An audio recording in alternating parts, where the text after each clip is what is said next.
நீட்டாக செய்திருக்காங்க வாஷ்ரூமு. நான் நினைக்கிறேன் இது ஃப்ளைட்டுக்குள்ளே இருக்கிற மாதிரி தான் இருக்குது. ஃப்ளைட்டுக்குள்ளே இருக்கிற வாஷ்ரூம் செகண்ட் கிளாஸ் இதை விட நல்லா இருக்கு. நல்லா இருக்குது, நல்ல கம்ஃபர்டபுளாக. தேர்ட் கிளாஸ்ன்றதுக்கு சொல்ல முடியாது, நல்ல கம்ஃபர்டபுளாக இருக்குது. வணக்கம், எல்லோரும் எப்படி இருக்கீங்க? இன்னும் ஒரு வீடியோவில் உங்களை சந்திக்கிறேன். இன்னொரு வித்தியாசமான ஒரு இடம். இந்த இடம் வந்து கொழும்பில் இருக்கிற ஒரு இடம் தான். நாம் வந்து இந்த விஷயங்களெல்லாம் இங்கே தான் நடக்குதா, இங்கே தான் செய்கிறாங்களா இதெல்லாம் அப்படின்றது இங்கே வந்து நான் பார்த்தது போது தான் எனக்கே தெரிஞ்சுது. பொதுவாகவே நம்ம பாவிக்கிற அதிகமான இந்த ட்ரெயில் பெட்டிகள், ட்ரெயின் என்ஜின்கள் எல்லாமே இந்தியாவிலிருந்து, சீனாவிலிருந்து, ஜப்பான்லேருந்து, இந்த மாதிரியான இடங்கள்லேருந்து அதிகமாக அண்மை காலமாக நாம் அவதானிச்சோண்டு இந்தியாவிலேருந்து வருது. ஆனால் என்ன தான் இந்தியாவிலேருந்து இந்த பெட்டிகள் நமக்கு வந்தாலும், என்ஜின்கள் வந்தாலும், இதை வந்து திருத்துறது, இந்த சர்வீஸ் பண்ணுறது அப்படின்னு சொல்லுவாங்க தானே, இது எல்லாமே வந்து ஒரு இடத்துல இங்கே நடக்குது. அதை தான் நான் உங்களுக்கு இந்த வீடியோவில் உங்களுக்கு காட்ட போகிறேன். இந்த விஷயம் வந்து மிக மிக அழகான ஒரு விஷயம். நம்ம நண்பர்களாக இருக்கார், இவர் தான் இங்கே இருக்குது பொறுப்பானவர். எப்படி இருக்கீங்க? நல்லா இருக்கேன். நல்லா இருக்கேன். உங்களோட பேர்? நிரோஷன் பெரியசாமி. பெரியசாமி, என்ன நடக்குதுங்க இங்கே வந்தோன்னா நம்ம 2017 வருஷத்துலேருந்து ரயில்வே பெட்டிகள் டிஸ்கார்ட் பண்ணப்பட்ட, அதாவது ஸ்க்ரப்புக்காக வெளியே போடப்பட்ட ரயில்வே பெட்டிகளை ரீஃபர்பிஷ் பண்ணுறது, புதுப்பிக்கிற வேலையை தான் எனக்கு செஞ்சுக்கிட்டு போகிறோம். இப்போதைக்கு ஒரு 250 பெட்டிகளுக்கு மேலே நாங்கள் இது வரைக்கும் செஞ்சுருக்கோம். இப்போதைக்கு போய்கிட்டு இருக்கு. 250 பெட்டியுமே பயணிகள் பாவிச்சுக்கிட்டு இருக்காங்க. உள்ள போய் பேசி கொண்டு பார்ப்போம். ஓகே, இந்த நிலைமையில தான் சந்துருன்னா ஒரு பெட்டி எங்களுக்கு வரும். இந்த நிலைமையில உங்களுக்கு பெட்டி வரும். இந்த நிலைமையில தான் எங்களுக்கு ஒரு பெட்டி வரும். ஃபர்ஸ்ட் கொண்டாரையில் இதுதான் இந்த அளவுக்கு பழைய பெட்டி, ஒரு 30 வருஷத்துக்கு மேலே பழைய பெட்டி. இதெல்லாம் பெட்டி எல்லாம் வரும். ஏறி பார்க்கலாம் மேலே. ஏறி பார்க்கலாம். எப்படி இருக்கு, என்ன மாதிரி பாவச்சிருக்காங்க பாருங்க. நம்ம இதை விட இன்னும் பெஸ்ட்டான கண்டிஷனில் வர பெட்டிகளும் இருக்கு. ஓகே, இதை வந்து என்ன செய்ய போகிறேன்னா நான் மேலே உங்களுக்கு காட்டுறேன். இதை எப்படி திருத்தி நான் இதை வந்து மக்கள் பாவனைக்காக விடுறாங்க அப்படின்றத நான் உங்களுக்கு காட்டுறேன். பாருங்க பெட்டியெல்லாம் இவ்வளோ கிட்டத்தட்ட இது எத்தனை வருஷம் பழமையான தம்பி? இது ஏறத்தாழ 30லேருந்து 35 இருக்கும். ஏன்னா இது எல்லாமே 1989க்கு அப்புறம் கொண்டாந்த பெட்டிகள். 89. ஆனால் இன்னும் அந்த தகரங்கள்லாம் இறக்காமல் இருக்கிறது அப்படின்றது பெரிய விஷயம் தானே. இது எல்லாமே கொண்டு வந்து எல்லாத்தையும் முழுதையும் அப்படியே முழுசாக கலட்டிடுவோம். எல்லாமே கலட்டிடுவோம். இதெல்லாம் கலட்டி முடிச்சுட்டு நான் உங்களுக்கு அடுத்த நிலைமை எப்படி இருக்கும்னு இது எல்லாமே கலட்டி இந்த ஃப்ளோர்லாம் வந்து சிமெண்ட்ல தான் செஞ்சிருப்பாங்க. இதெல்லாம் உடைச்சு நம்ம எடுத்துருவோம். இது என்னத்துல செஞ்சிருக்காங்க? பழைய சிமெண்ட்ல தான் இருக்கு. நீங்க வந்து என்ன செய்வீங்க புதுசா? திருப்பி நம்ம இதுக்கு மேல சிமெண்ட் தான் போடுவோம். அந்த ப்ராசஸ்ல நான் உங்களுக்கு காட்டுறேன். உங்களுக்கு அந்த ஐடியா ஒன்று வரும். ஓகே, நாங்கள் முதல் பார்த்த அந்த பர்டிகுலர் சீட்லாம் இருந்துச்சு தானே, அது எல்லாத்தையும் எடுத்துட்டு இங்கே இந்த மாதிரி கொண்டு வந்து வச்சுருக்காங்க. பாருங்கள் எப்படி துரு பிடிச்சி கரல் பிடிச்சி இருக்குது. பழைய காலத்து, அந்த காலத்து ட்ரெயின் பெட்டிகள் இங்கே பாருங்க இந்த மாதிரி தான் இருக்கும். எல்லாத்தையும் கலட்டி எடுத்துருவாங்க. ஓகே ஓகே, இந்த இங்கே இருக்க பெட்டி கிட்டத்தட்ட முடிஞ்சுது. இது முடிஞ்சிருச்சு. இது இன்றைக்கு போயிடுது. இன்றைக்கு போகுது. இப்போ இதை எங்கிட்ட தள்ளின பிறகு நாங்கள் வந்து பிளாஸ்டிங்னு சொல்லுவோம். ஓகே, பிளாஸ்டிங் அப்படின்றது வந்து மேலே உள்ள துருவை அகற்றுற ஒரு முறை. அப்போ மேலே உள்ள பெயிண்ட்ல இருந்து துருவில் இருந்து எல்லாத்தையுமே அகற்றி கடைசியாக நம்ம வந்து தகடு வரைக்கும் பிளாஸ்ட் பண்ணி எடுப்போம். அப்போ இது பிளாஸ்ட் பண்ணி முடித்த பிறகு அந்த பக்கம் ஒர்க் ஷாப்புக்கு தள்ளணும்னு இதுதான் அந்த மெட்டீரியல். இது வந்து கிரிட்னு சொல்லுவோம். என்ன சாமாது? கிரிட்னு சொல்லுவோம். ஓகே, இதை வந்து ஒரு ப்ரெஷர் கன்னில் போட்டுட்டு ஸ்பீடாக தகடுக்கு மேலே வீசப்படுறதுக்கு போகையில் அந்த போயிட்டு வீசப்படுற மேலே உராய்வு காரணமாக மேலே உள்ள துருவும் பெயிண்ட்டும் கலந்துட்டு போயிடும். எல்லா கலரும் இதை வச்சு தான் நீங்கள் இதை வச்சு தான் அந்த பிளாஸ்ட் பண்ணுறது. மண் மாதிரி இருக்கு.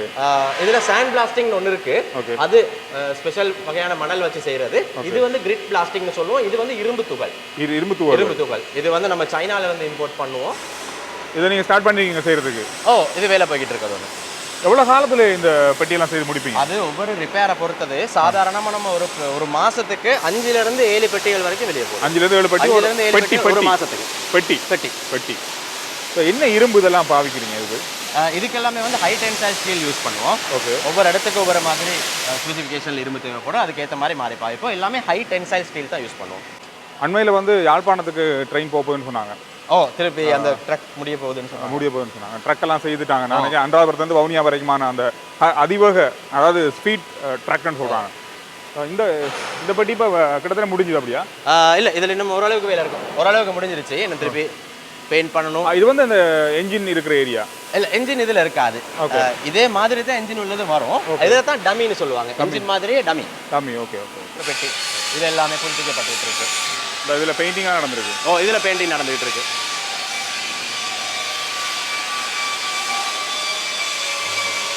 புதுசாக பெயிண்ட் பண்ணியிருக்காங்க. நம்மளுக்கு இந்த மாதிரி என்ன பொறுத்த வரைக்கும் பார்க்க போனால் இதை திருத்தரத்தோட புதுசாக செய்கிறது ஈஸின்னு நினைக்கிறேன். புதுப்பிக்கிறத விட புதுசாக ஒரு பெட்டியை செய்கிறது ரொம்ப லேசு. அதுதான்.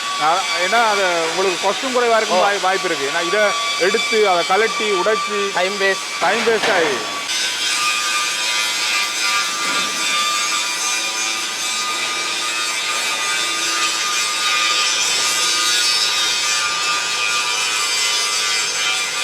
புதுசாகவே செஞ்ச ஒரு பெட்டி ஆல்மோஸ்ட் இது கிட்டத்தட்ட புதுசாக செஞ்ச மாதிரி இருக்கும். புதுசாக செஞ்சது தான். இந்த சில்வர் கலராக இருக்கிறது எல்லாமே புதுசாக அடிச்ச பொருள். இந்த பேனல்ஸ் எல்லாமே புதுசு. நல்ல திக்காகவும் பயங்கரமான அந்த கனமாகவும் இருக்குன்னு சொல்லுவாங்க தானே, அப்படி இருக்கு.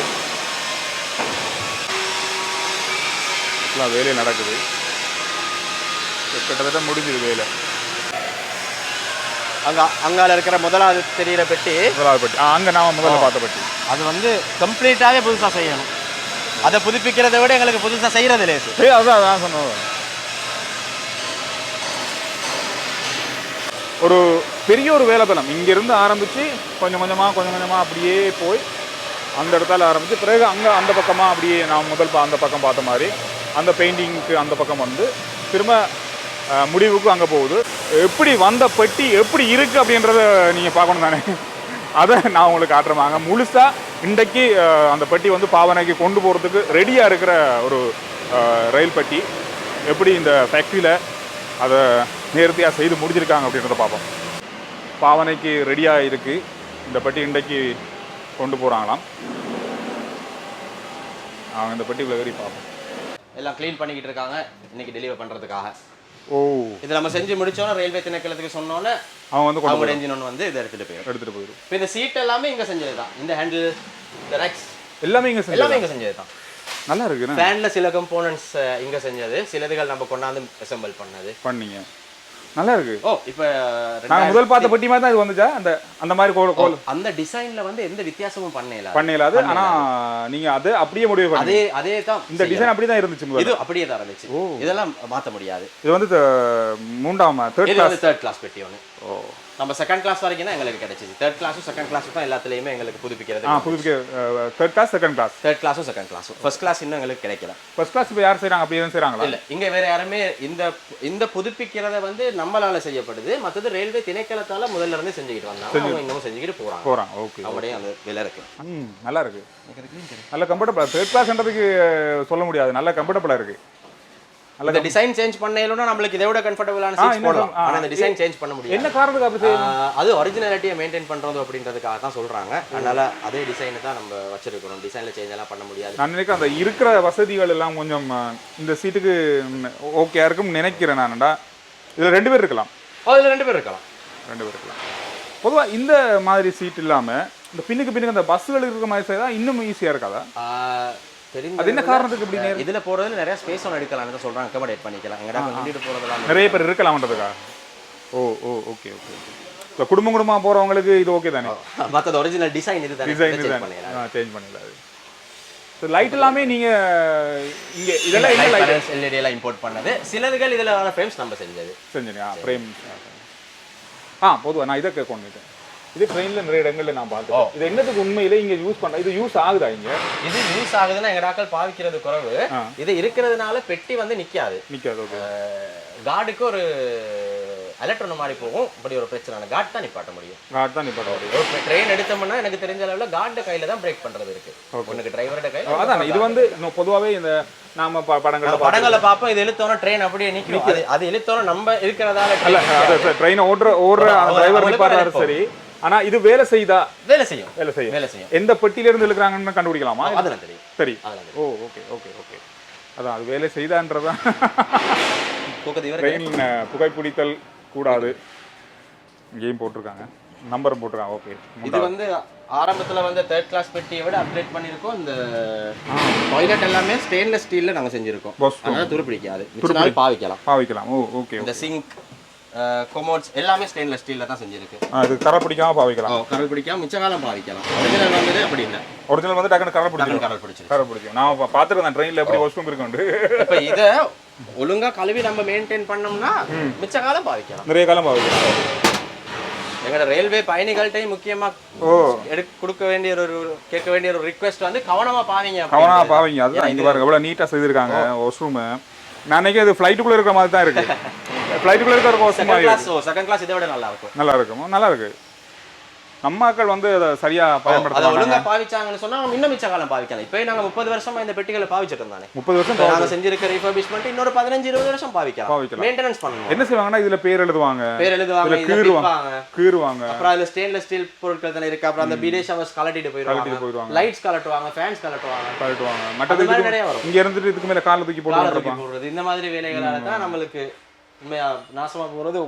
உங்களோட காசுல தான் இதை நாங்க செய்யறோம். உண்மை, மக்களோட காசு தான். மக்களோட காசு தான், பயணிகளோட காசு தான். பயணிகளோட காசு தான் செய்யப்படுது. அவங்களுக்கு ஒரு நல்ல சேவையை கொடுக்கணும், நல்ல தரமான ஒரு பொருள் கொடுக்கணும் அப்படின்றதுக்காக நாங்க கஷ்டப்பட்டு இதெல்லாம் செய்யறோம். ஆனா அதை பாவிக்கிற பாவிக்கிறதுனால மத குருமார்களுக்காக வைக்கப்பட்ட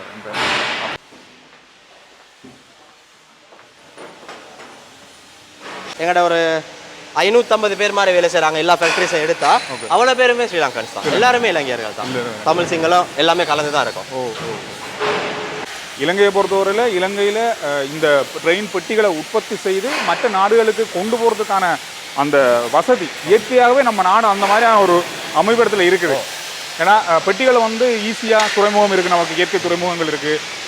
இந்தியா மட்டும்தான் இப்போ வந்து நம்ம ஏசியாவில் இந்த பெட்டிகள் செய்கிறாங்க. மற்ற சைனா அதிகம் நமக்கு பக்கத்தில் இருக்கிற நாடு இந்தியாவுடைய இந்தியாவிலேருந்து நாங்கள் இந்த பெட்டிகள் எடுக்கிறோம் இலகுவாக. இந்தியா நமக்கு கொடுக்குறாங்க.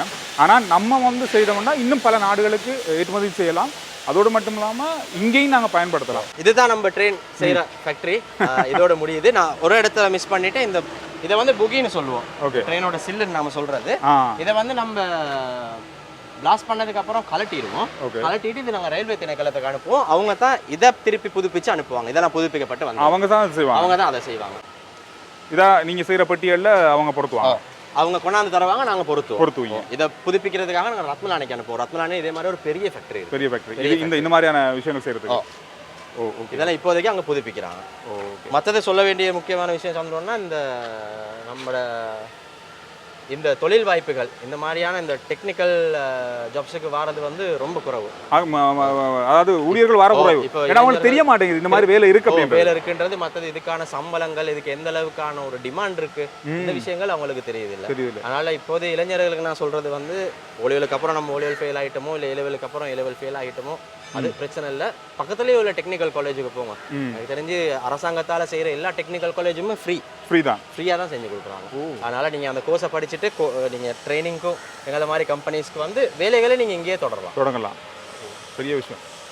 நம்ம சொன்ன மாதிரி நிறைய விஷயங்கள் இங்கே வந்து நான் எதிர்பார்த்ததை விட நிறைய தகவல்கள், நிறைய விஷயங்கள், நமக்கு பிரயோசனமான விஷயங்கள் கிடைச்சிது. இந்த ஃபேக்ட்ரியை பார்த்தது மட்டும் இல்லை, இங்கே வேலை செய்யக்கூடிய நிறைய வாய்ப்புகள் இருக்குது. இது தொடர்பான அறிவு, இது தொடர்பான துறையில் படிச்சுட்டு வந்தீங்கன்னா நிறைய கிட்டத்தட்ட 2 லட்சத்துக்கு மேலே சம்பளம் கொடுக்கக்கூடிய விஷயங்கள்லாம் அந்த பகுதியெலாம் இங்கே இருக்குது. நன்றி, பெரிய உதவி இதை வீடியோ பண்ண தந்ததுக்கு. கண்டிப்பாக நம்ம கூடிய சீக்கிரத்திலே புதுசாக ஸ்ரீலங்காவே 100% இலங்கையிலேயே தயாரித்த ஒரு பெட்டியில் வந்து சந்திப்போம். கண்டிப்பாக பெரிய ஒரு ஆர்வமான ஒருவர், பார்க்கும்போதும் சந்தோஷமாக இருக்குது. கழிச்சது சந்தோஷம், சந்திச்சது சந்தோஷம். அதை உங்களோட பகிர்ந்தது பெரிய சந்தோஷம். அடுத்த வீடியோவில் நான் உங்களை சந்திக்கிறேன். நன்றி, வணக்கம்.